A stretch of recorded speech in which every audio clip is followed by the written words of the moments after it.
कामचोर देवरानी। एक बार की बात है, सुषमा अपने पूरे परिवार के साथ खुशी खुशी मोहन नगर में रहती थी। उसकी 2 बहुएं थी, पल्लवी और शिवानी।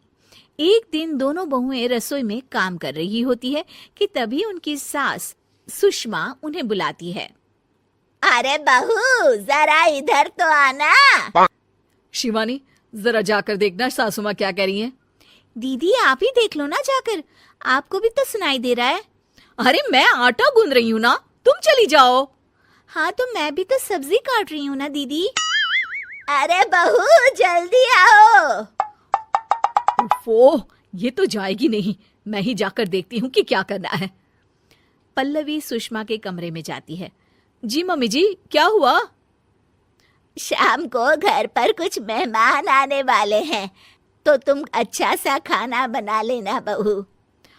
ठीक है मम्मी जी, आप बता दीजिए क्या क्या बनाना है और कितने लोग आ रहे हैं। सुनील की मौसी जी और उनका पूरा परिवार आ रहा है। कुल मिलाकर 3 लोग और हमें मिलाकर हुए 9 लोग। तो अभी से ही तैयारी करना शुरू कर दो। और हाँ, घर की सफाई भी कर देना, हाँ अच्छे से। जी मम्मी जी, सब काम हो जाएगा, आप चिंता मत कीजिए। पल्लवी शिवानी को घर में मेहमान आने वाले हैं इसके बारे में बताती है। क्या 9 लोगों का खाना बनाना होगा, घर की सफाई करनी है? बाप रे, सासू माँ ने तो हमें घर की नौकरानी ही समझ कर रखा है।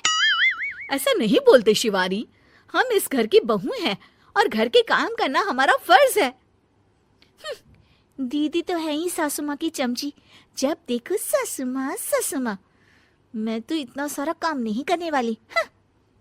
शिवानी कपड़े लेकर गमला साफ कर रही होती है और चक्कर आने का नाटक करने लगती है। मेरा सर चकरा रहा है। तभी वहां पल्लवी और सासू माँ जाते हैं। अरे बहू, क्या हो गया तुम्हें? मम्मी जी, बहुत तेज सर में दर्द हो रहा है। तुम एक काम करो शिवानी, आराम कर लो। नहीं नहीं दीदी, घर में मेहमान आने वाले हैं, मुझे आपकी मदद करनी चाहिए। अरे कोई बात नहीं शिवानी, तुम आराम कर लो, मैं सब काम कर लूंगी। ठीक है दीदी, अगर आप इतना कह रही हैं तो आराम कर लेती हूँ। शिवानी आराम से अपने कमरे में मैगजीन पढ़ रही होती है। इसे कहते हैं आराम की जिंदगी। इतना सारा काम। चलो सारा काम खत्म हो गया, शिवानी को देख आती हूँ। शिवानी अपने कमरे में ईयरफोन में गाने सुनते सुनते सो जाती है और उसके साइड में मैगजीन भी रखी होती है। पल्लवी वहां आ जाती है और वो सब देखती है। ओहो, तो मतलब सब काम चोरी का बहाना था। अभी बताती हूँ इसको। घर का सारा काम मुझे करना पड़ा और ये महारानी यहाँ मैगजीन पढ़ रही है, गाने सुन रही है। पल्लवी रसोई से एक प्लेट और चम्मच लेकर आती है और शिवानी को थाली बजाकर उठाने लगती है। शिवानी अचानक से उठती है। उठ गई महारानी, गाने भी सुन लिए, मैगजीन भी पढ़ ली। तुम तो बहुत बड़ी झूठी निकली शिवानी।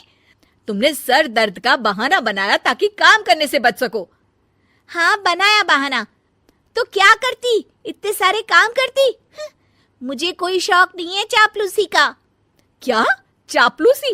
तुम्हें लगता है कि मैं सारे काम चापलूसी के लिए कर रही हूँ? नहीं तो क्या। तभी वहां सासू माँ आ जाती हैं। अरे बहू, वो लोग बस आने ही वाले हैं, तुम तैयारियां कर लो। जी सासू माँ, तुझे तो मैं बाद में देखती हूँ। सब खाना खाने बैठते हैं और खाना शुरू करते हैं। तभी सुनील की मौसी बोलती है।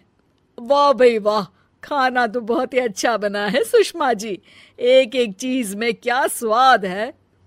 ये सुनकर शिवानी मुंह बना लेती है। उसे अपनी जेठानी की इतनी तारीफ राज नहीं आती। आपकी बहुएं तो बहुत ही अच्छा खाना बनाती हैं।